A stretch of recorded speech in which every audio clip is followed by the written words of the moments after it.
We're not continuing with the same system of powerful political figures making all of our decisions for us.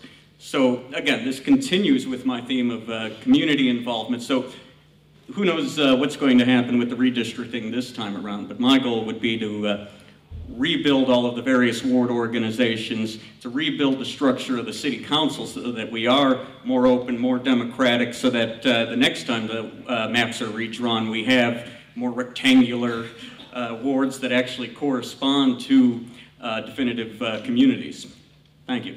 Okay, one point of clarification. You do support the grid for efficiency and cost savings, but then you say you support community-based decision-making. Isn't a ward-based system community-based decision-making? Well, I mean, that's why I was trying to resolve those two by saying in the long run, I'd like to see us go to wards that actually correspond to the grid, because that's where I think the inefficiency comes from, although I admittedly could be wrong.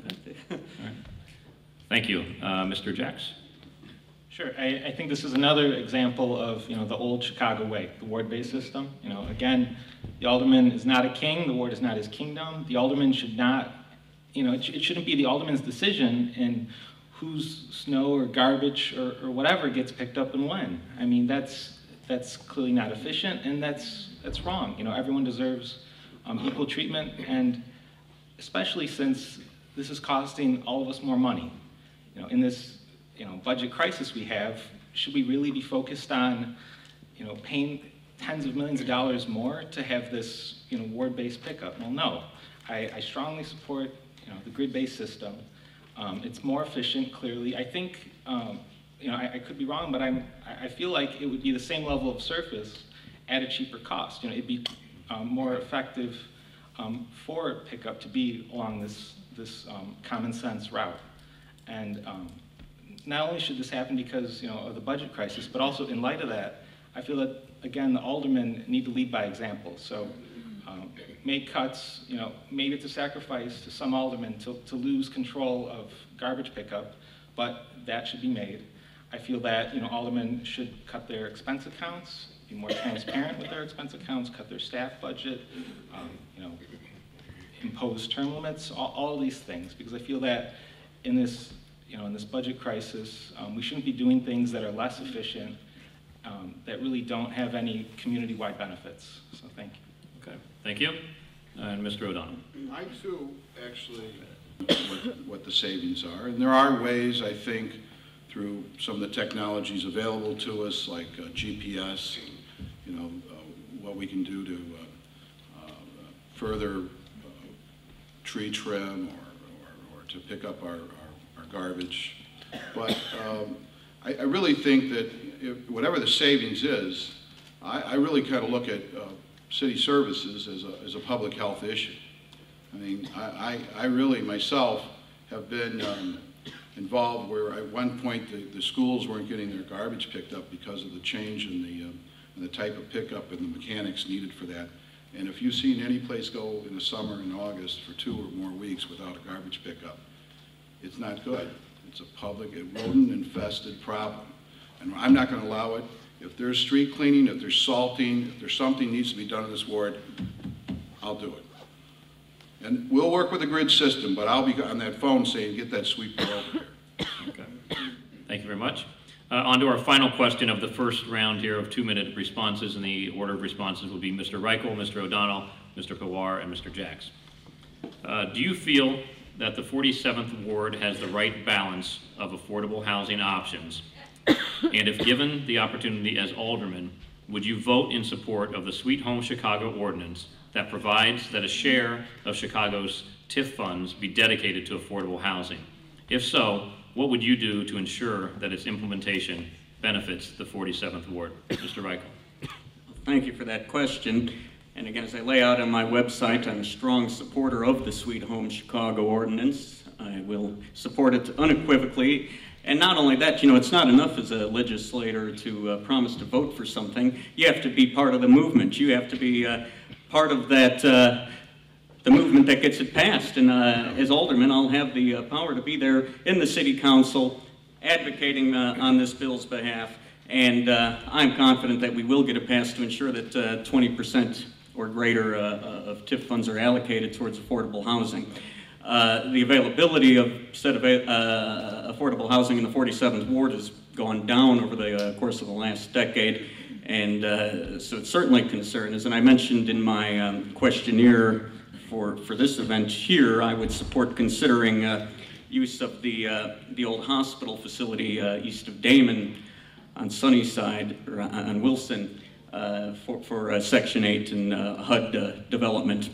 Because again, I am the social justice candidate. I believe in using this candidacy to help empower working people and to drive towards a more socially just and equitable society. So unequivocally, I am a supporter, and I look forward to, if I become alderman, becoming a leader of the movement to get the Sweet Home Chicago ordinance passed. Thank you.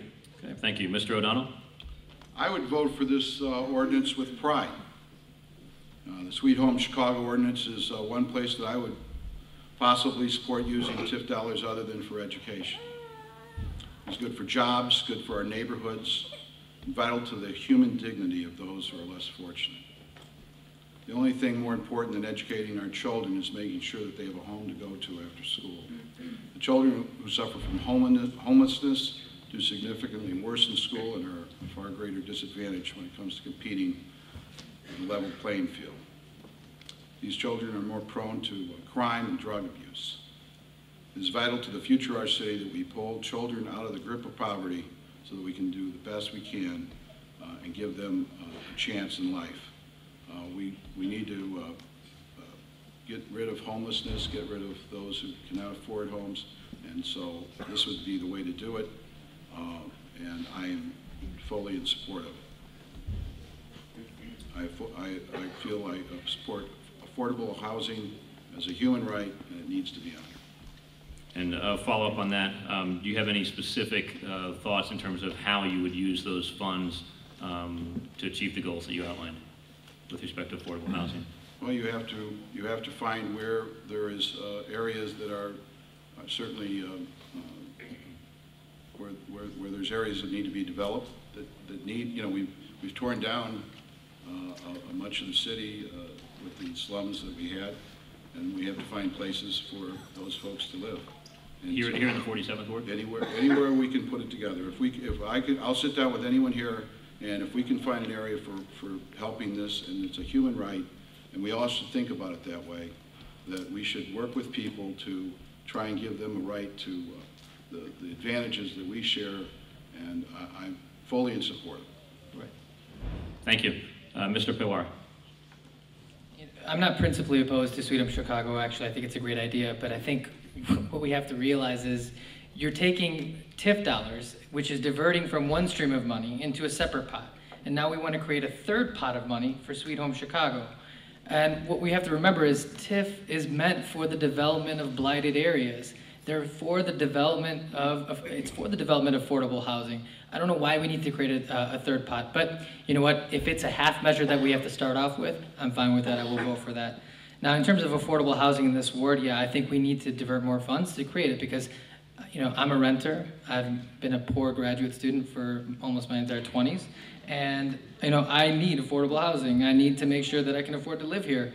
And if property taxes continue to go up for property owners, what we're going to see is that be passed down to renters, and that's going to make housing less affordable in this ward. And so what we have to do is, again, everything is connected to the larger themes related to the budget.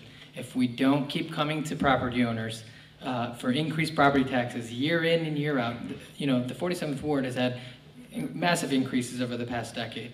And if we continue to do that, you're going to pass that on to your renters if you own a 2-flat or 3-flat or multi-unit building.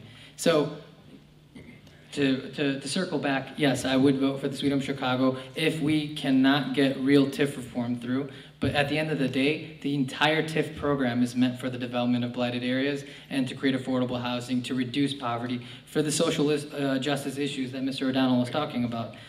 Creating a third pot, again, it's another unsustainable mechanism, but you know, maybe sometimes baby steps are better than taking no steps at all. So, but I believe if I'm elected, the first thing is starting with comprehensive TIF reform.